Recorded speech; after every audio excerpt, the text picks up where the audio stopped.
Roof, your audio entertainment universe. Hai, gue Doci Sadega. Selamat datang di podcast Kata Doci.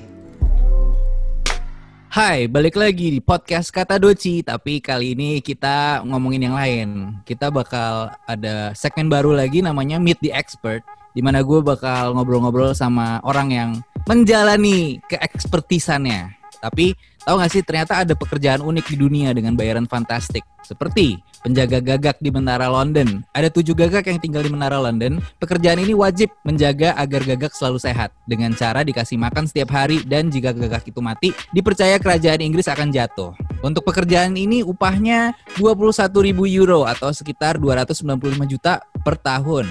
Ada juga jasa untuk nangis di Timur Tengah. Pekerjaan ini menjadi tren karena mengharuskan datang untuk menangisi orang yang meninggal dunia. Untuk pekerjaan ini dibayar 1,4 juta per hari. Jadi untuk nangis dibayar 1,4 juta.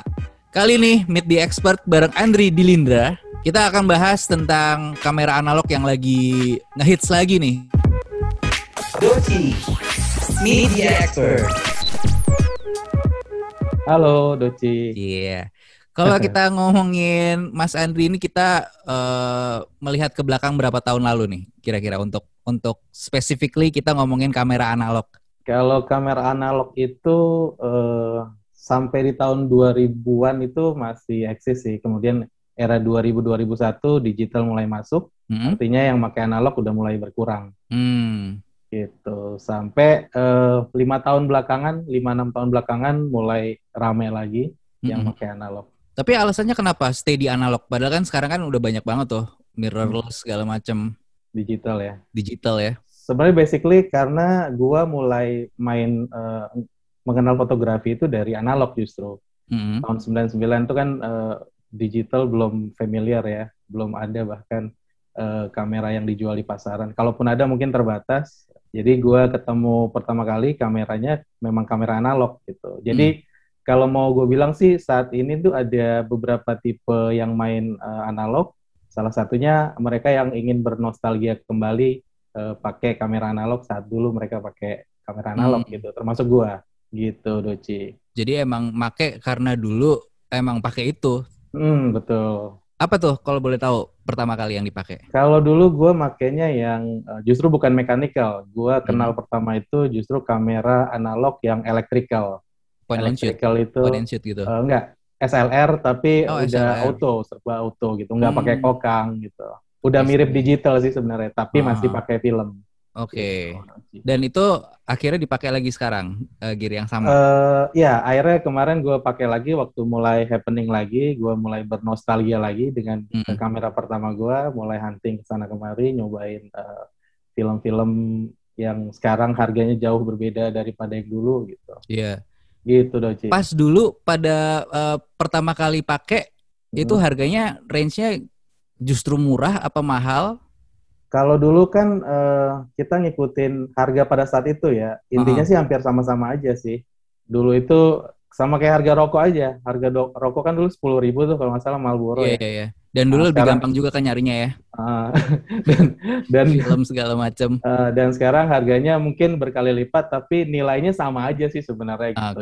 Jadi kalau di compare agak aneh sih. Pada saat itu memang segitu udah bisa dibilang cukup mahal. Apalagi kan dulu gue. Nah iya, itu maksud gue gitu. Waktu zaman dulu itu pilihannya mahal karena barang itu mahal. Kalau sekarang kan karena demand-nya banyak tapi barangnya nggak ada gitu. Banyak dikit.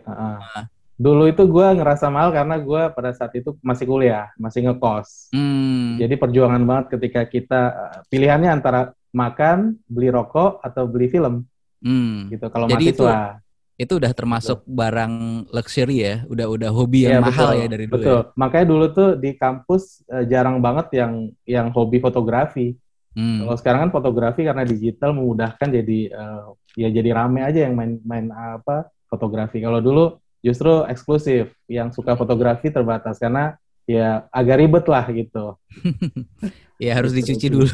Betul, prosesnya panjang. Ya berapa yang kebakar nih dari Rolls? Iya betul. Kalau anak baru nih yang baru mau ngulik analog, yang paling gampang itu start di seri apa? Dan jenisnya segala macam. Sebenarnya sih banyak yang nanya ke gua nih Doci, kamera buat pemula apa ya gitu. Sebenarnya nggak ada kamera buat pemula.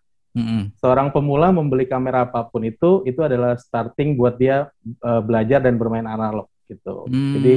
Jadi kalau dia beli aja kamera pocket, artinya dia belajar ya sekelas pocket, nggak bisa terlalu banyak dikulik. Beda ketika dia beli misalnya SLR Nikon FM2 gitu. Nah, banyak yang bisa dia kulik ketimbang dia beli pocket yang serba auto gitu. Tapi kalau dibilang analog mau mulai dari mana, mungkin nyoba-nyoba dulu, mungkin bisa dispo, kamera dispo, atau ya beli pocket sekarang 200 ribuan udah ada gitu, serba auto, tinggal nikmati prosesnya. Kalau dia mau belajar mungkin upgrade lagi kameranya ke yang lebih profesional gitu, yang lebih ribet gitu. Gitu Doci. Iya. Dan dari harga juga di sini ini banget ya. Gue waktu itu kan sempat lihat kalau di luar itu dispo-nya itu kan ada di sekelas Indomaret gitu kan, ada tuh yang jual dispo dan itu 40.000 gitu harganya, 40.000, 50.000. Ketika gue balik ke sini dapat barang yang sama tuh bisa dijual 200, 300, 400 gitu ya. Jadi kalau yang dari tadi lo bilang mulainya itu dari apa yang lo pelajarin, sama nggak sih analoginya kayak gini? Kayak misalnya lo mau belajar mobil, kalau mau belajar manual itu otomatis nanti pakai matic jadi gampang. Tapi kalau lo belajar dari awal udah matic, lo nggak bisa manual. Gitu ya. Jadi kalau mendingan kalau emang mau belajar, niatnya mau belajar, start dari yang bisa dikulik berarti ya, yang manual gitu ya. Betul. Oke. Bedanya apa nih anak analog sih, anak analog. Analog sekarang sama dulu tuh apa? Ada kan kena paparan dunia digital juga nggak sih? Apa maksudnya teknologinya itu sampai sekarang tuh masih update nggak sih buat kamera analog? Mungkin di eksperimentalnya kali ya yang banyak dikulik ya. Sama mungkin informasi yang didapat. Kalau dulu kan kita internet agak susah. Internet dulu kayak sistem dial up, terus mesti ke warnet. Nggak semua rumah punya jaringan internet. Kita mencari informasi tentang analog agak susah. Biasanya lewat buku-buku, buku foto, segala macam. Nah, kalau sekarang ini kan apalagi di genggaman tuh gampang banget untuk nyari komunitas, nyari informasi tentang cuci film di mana gitu-gitu. Dan ya memudahkan lah, serba memudahkan sekarang dibanding dulu gitu. Ya sekarang informasinya gampang ya. Betul. Kemarin aja gue baru aja pakai lagi, gue dapet Yashica Samurai. Ya kan, itu gue baru tahu kalau dia ternyata half frame, terus ya begitu. Terus di di kamera gue itu baterainya tuh kayak baru diganti baru juga udah cepet habis, udah drop. Dan itu begitu gue search di Google, emang ternyata itu hal yang common. Maksudnya ada orang yang udah pernah kena kesulitan itu, terus akhirnya ngebantu yang lain. Jadi kayak gampang gitu nanya-nanyanya. Kalau dulu kan harus nanya ahli kamera, paling enggak ini kenapa sih? Kalau enggak ke pasar baru segala macam. Kenapa ini gini doang, ke tukang servis. Kalau sekarang tuh informasinya bisa langsung dicari gitu ya di internet ya. Betul, bisa lebih cepat lah, lebih instan gitu. Kalau harga sendiri gimana?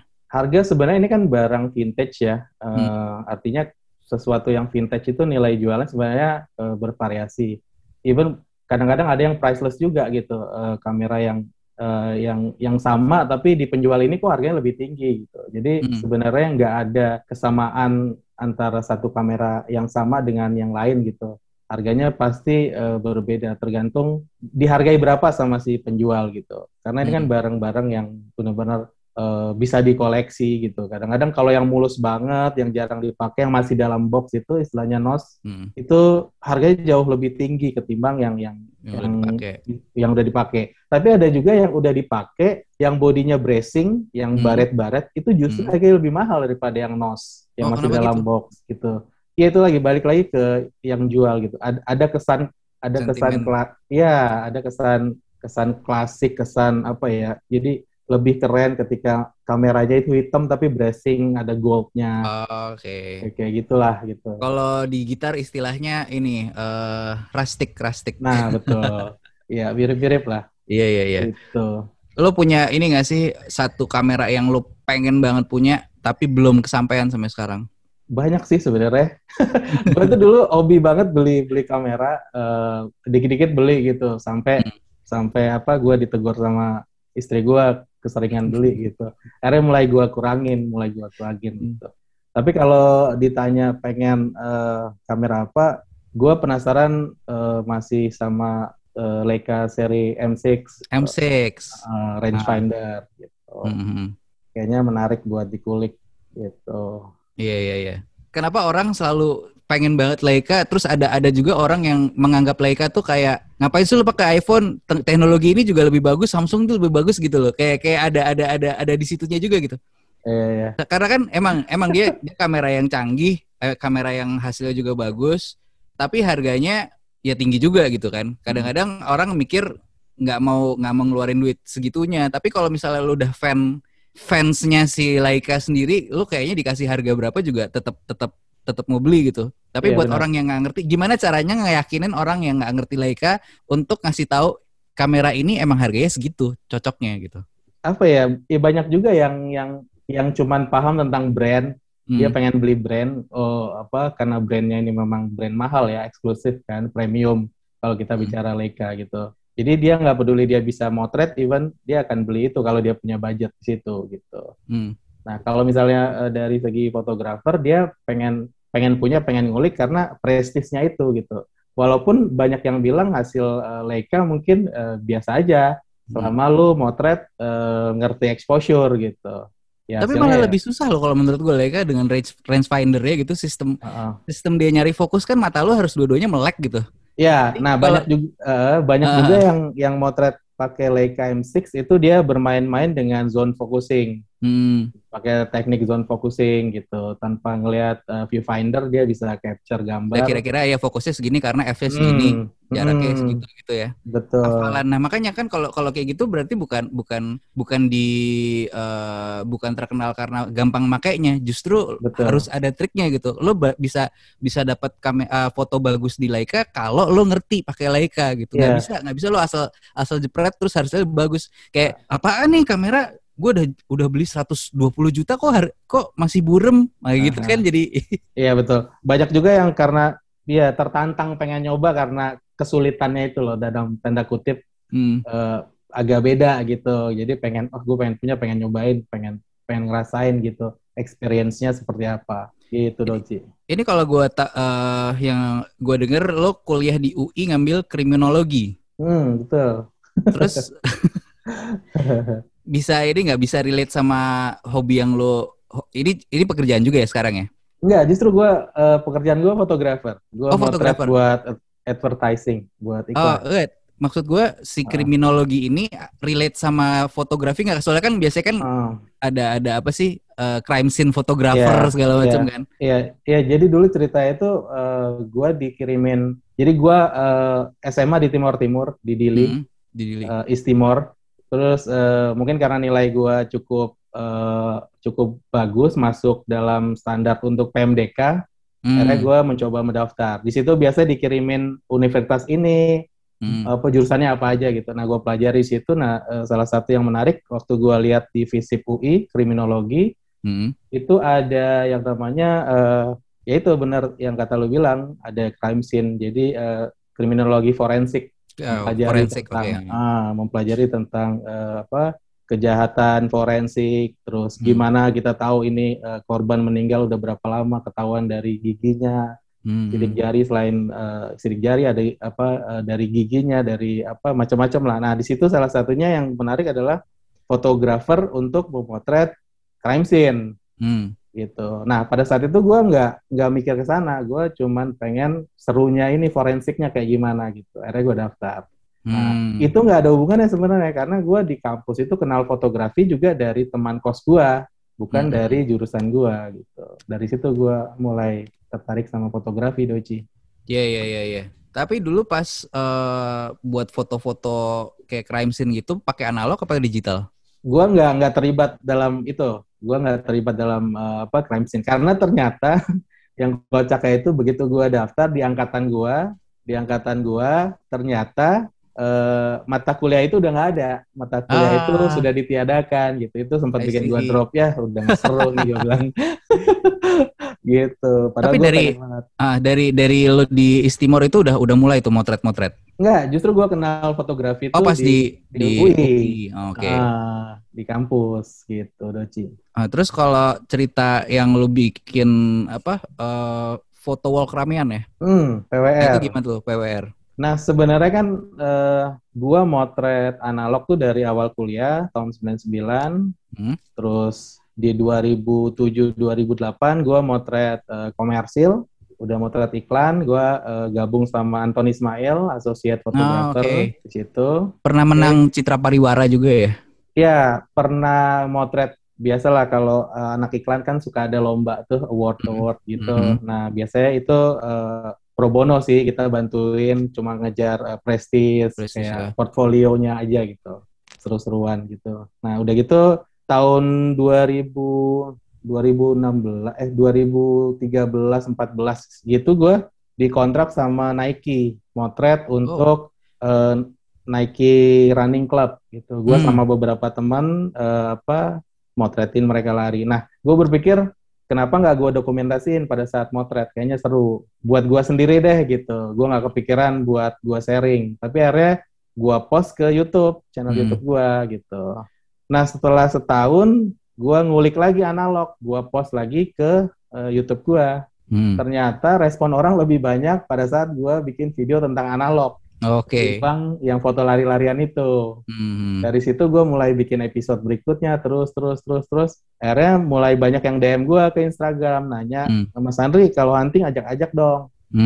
Gitu. Terus akhirnya gue bikin event PWR pertama waktu itu yang ikut 10 orang gitu. Dari situ inisiatif bikin komunitasnya deh iseng-iseng di Instagram. Terus bulan depan bikin lagi PWR kedua. Terus aja akhirnya mulai rame sampai sekarang. Jadi rutin. Betul. Sorry, 2016 event running Nike itu Bajak Jakarta bukan ya? Ya, dia ada Bajak Jakarta, salah satu eventnya. Waktu betul. Itu gua yang bajak, gua enggak. Oh, yang bajak enggak? Teman gua yang satu ini yang motret gitu, yang satu komunitas. Terus gua mau nanya ini, lu tadi kan bikin PWR di mana orang motret bareng gitu, hunting bareng. Nah, apa bedanya lu foto sendirian sama foto ramean? Apa disadvantage-nya sama apa advantage-nya? Sebenarnya gini, kalau foto sendiri, gue sebenarnya lebih suka foto sendiri karena lebih kusyuk lah, lebih hikmat aja gitu. Ketemu orang, jalan, nongkrong, ngobrol, ngopi gitu kan. Terus fotonya juga lebih eksklusif. Lu ketemu satu momen yang orang lain nggak punya karena lu di lokasi lu sendirian. Gitu. Tapi lu nggak punya teman ngobrol. Nah, bedanya ketika lu foto keramaian, lu ada teman ngobrol, bertukar pikiran sambil kita jalan foto. Nah, nggak enaknya kalau foto rame-rame, ada foto yang sama yang lain, peserta yang lain, gitu. Jadi begitu lu motret nih apa nih, ada abang-abang cilok misalnya, terus tiba-tiba di belakang lu 3 orang ikutan foto dengan angle yang sedikit berbeda gitu. Jadi foto lu nggak eksklusif. Terus udah gitu bisa jadi foto yang ngikutin, kok hasilnya malah jadi lebih bagus. Betul. Terus dia upload pertama, kita upload kedua. Terus nanti orang bilang, lah kok mirip fotonya ini, niru ya? Kayak gitu tuh. Tapi ada gak yang spesialis tugasnya motoin orang yang lagi moto? Itu tim dokumentasi kayaknya. Behind the scene. Iya. Nah terus gue yang satu yang gue tangkap serunya motret, satu kamera itu hasilnya pun bisa beda-beda tergantung film yang lo pakai kan? Betul. Jadi apa nih, lu punya ini nggak? Punya film andalan nggak? Gue suka Kodak Ultramax 400 karena dia lebih high contrast, high saturate, bagus buat outdoor. Gitu. Kodak Ultramax 400. Gitu. Nah, tapi kan kalau udah dimasukin ke kamera berarti kan lu nunggu sampai habis nih. Sedangkan kadang-kadang kondisi lo foto kan nggak pernah sama. Misalnya lo baru 12 kali shot di outdoor. Terus tiba-tiba lo harus butuh foto untuk indoor dan low light misalnya gitu. Nah, itu biasanya lo ngapain? Lo abisin dulu apa settingannya berarti lo harus mikirin di-tweak lagi gimana caranya supaya si foto ini masih bisa maksimal. Kalau di analog itu pegangan kita memang benar-benar segitiga exposure ya. Rumus segitiga exposure kita harus bisa pahami. Gue pernah beberapa kali motret di kondisi outdoor, kemudian gue nongkrong di kafe, pengen gue foto, tapi begitu gue ngitung light meter tidak memungkinkan karena dia underexpose, akhirnya gue nggak foto. Kalau gue ke foto, ya paling, karena kan shutter speed-nya akan low banget, rendah, karena cahaya kurang, kalau kita nggak bawa flash kan. Paling kalau tetap kekeh, ya gue harus handheld dengan menyandarkan diri ke satu tiang tertentu, biar nggak shaky, nggak goyang, karena speednya lambat, gitu. Atau ya gue nggak motret, nggak memaksakan, karena di analog tuh sayang banget satu frame hilang. Betul. Gitu. Apalagi masih banyak nih sisanya. Iya, betul. Jadi eman-eman. Jadi gue tahan aja gitu kalau nggak memungkinkan. Terus kan ada banyak format ya film. Ada 110, ada 120, APS 8 mm, 16 mm, large format. Nah itu mana yang terbaik di kondisi apa? Sebenarnya di kondisi apa itu penggunaan format film tidak berpengaruh ya. Kalau misalnya kita bicara format film itu lebih kepada penggunaan kamera gitu. Karena ukuran dimensinya itu yang berbeda. Jadi kameranya juga berbeda. Kayak film 110 mili nggak bisa dijejelin di kamera yang 35 mili. Gitu. Nah, sekarang yang paling familiar sih 35 mili sama 120. Gitu. Jadi film 135 kita nyebutnya dimensinya 35 mili, sama film 120 kita nyebutnya dimensinya 60 mili. Nah, kalau orang milih sih yang paling umum memang 35 mili karena memang harga masih gampang ditemuin di pasaran, terus harganya juga masih sedikit lebih murah. Tapi sekarang harga film 35 mili sama 120 hampir-hampir sama gitu. Cuman bedanya mungkin kalau yang 120 lu nggak bisa banyak motret karena tergantung format si kameranya lagi. Ada yang satu roll film 120 cuman bisa dapat 6 kali foto, ada yang cuman dapat 10, ada yang cuman dapat 12 kali foto gitu. Jadi ngakalin biar dapat serunya mungkin di film 135 gitu. Gitu. Lagian yang film 120 tuh kameranya rata-rata mahal-mahal Duci. Mahal ya. Lumayan.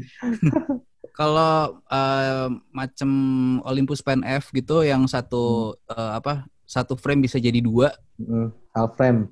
Half frame itu ini juga nggak sih pengaruh ke hasil nggak sih? Maksud gue itu kan jadi lebih kecil tuh. Apa kalau digedein jadi sebenarnya sih kalau itu karena ini ya dimensi itu size yang sekarang orang omong itu karena outputnya digital ketika hasil scanan ya.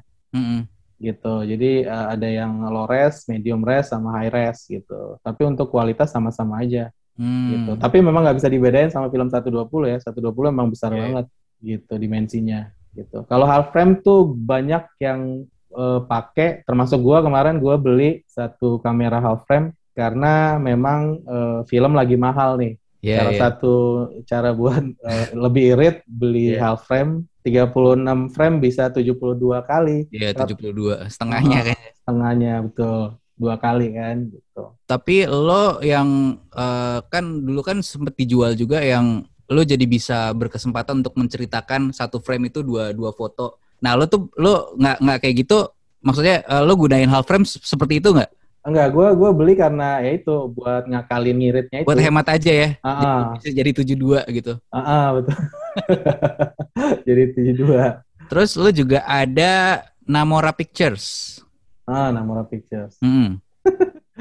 Itu sebenarnya buat ini sih weddingan aja, seru-seruan. Jadi gitu. Itu tapi komersil berarti?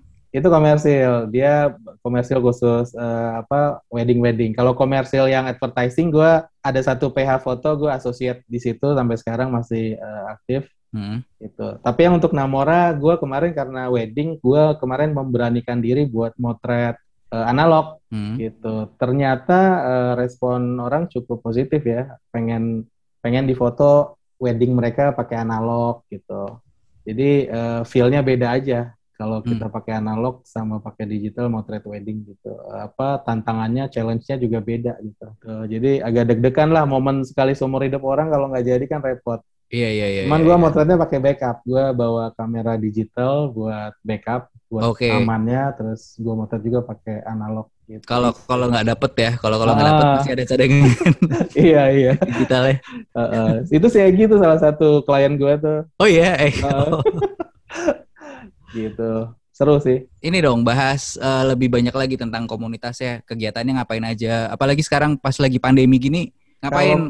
Masih ada kegiatan nggak? Jadi PWR itu memang photowalk ramean, eventnya tuh memang langsung turun ke jalan, kita motret rame-rame kan, photowalk ramean. Cuman pandemi ini membuat itu semua akhirnya jadi terkendala gitu. Kita sempat vakum lama ngikutin PSBB pemerintah DKI, kemudian udah mulai ada new normal, akhirnya kita sikat lagi tuh, kita bikin event PWR photowalk ramean dengan tagline new normal gitu. Terus kita bikin dengan dibatasin peserta gitu. Biasanya kita bikin PWR itu pesertanya lumayan banyak, Doci. Sampai 20 orang gitu, kadang-kadang 25 orang gitu yang ikut. Nah, karena PSBB dan kita harus jaga jarak, kita kurangin peserta cuma 10 waktu itu, 10 peserta saja. Dengan kita bikin form pendaftaran. Itu yang daftar banyak banget, cuman kita pilih 10 orang saja. Kemudian pakai masker, cuci tangan, hand sanitizer. Tapi yang nggak bisa kita kontrol adalah jaga jarak. Karena satu sama lain tuh kadang suka ngebahas kamera tuh deket-deketan ngobrol, walaupun mereka pakai masker. Tuh, dan sekarang kita lagi hot lagi sampai mulai aman, karena kan mulai naik terus nih kasus COVID. Kita pengennya sih kalau udah mulai mereda, kita mulai hajar lagi, bikin acara PWR lagi. Nah biasanya di PWR itu habis acara hunting bareng, kita nggak langsung pulang, Doci. Kita kadang-kadang ngumpul di satu kafe, terus kita datangkan salah satu narasumber yang expert, dia akan ngobrol di situ, terus kita akan ngasih giveaway, kita akan ngasih hadiah, kita akan bikin kuis-kuis seputar analog, kita bagi-bagi hadiah gitu. Jadi sih. Emang bisa belajar bareng gitu ya? Betul. Di situ kita ketemu teman-teman yang udah pada jago main analog, ada yang baru pertama kali main analog, even yang racunin pacarnya main analog juga diajakin pada saat photowalk ramean itu. Terus kalau sistemnya, misalnya kalian mau datengin narasumber itu berarti ada bayarannya kah? Karena kita komunitas, biasanya karena yang narasumbernya juga masih teman-teman komunitas sih, biasanya kita suka kasih giveaway aja, kaos PWR, terus film, gantungan kunci kayak gitu. Jadi benar-benar punya ini nggak sih, punya lapak buat jualan analog gitu? Ada. Kita punya photowalk ramean store namanya. Oh, oke. Jadi itu jadi ada ininya ya, ada marketplace-nya sendiri ya? Iya, betul. Gitu. Kita jualan kamera, ada merchant juga, kaos-kaos gitu.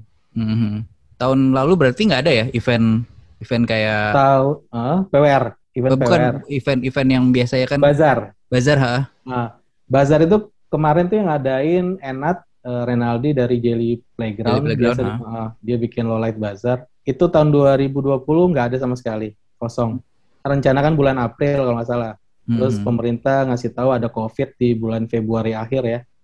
Habis itu udah nggak ada kabar, lowlight bazarnya di pending, nggak tahu sampai kapan gitu. Karena itu kan ngumpulin massa ya, ngumpul di satu ruangan gitu.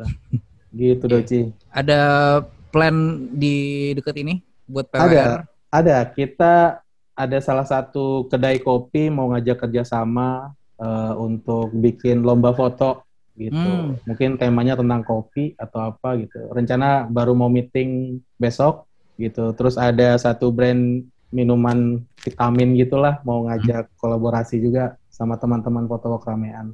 Wow.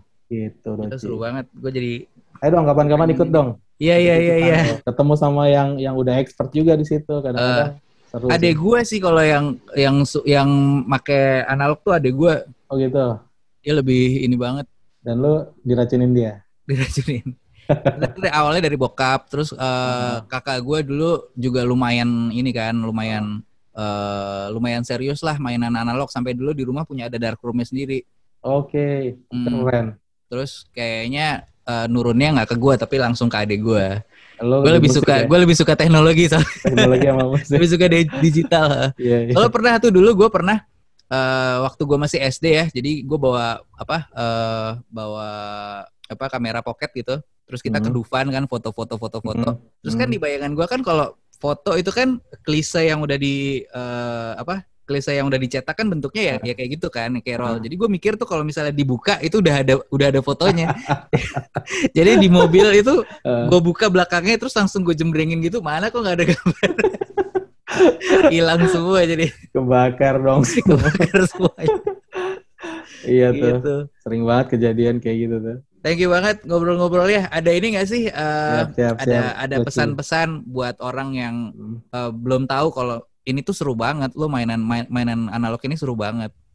Soalnya kan pasti nih paling sering nih denger komentar, ngapain sih orang sekarang udah gampang ya kan? Foto pakai handphone, foto pakai SLR udah kelihatan hasilnya, bisa diedit lagi. Sekarang malah banyak aplikasi yang aplikasi di handphone gitu, cuman filternya filter film kayak RNI Films itu kan lo bisa pakai apa aja itunya. Nah, gimana cara ngeyakininnya? Ini tuh lo harus cobain analog. Atau enggak entry-nya lo cobain ini deh yang udah pasti oke gitu.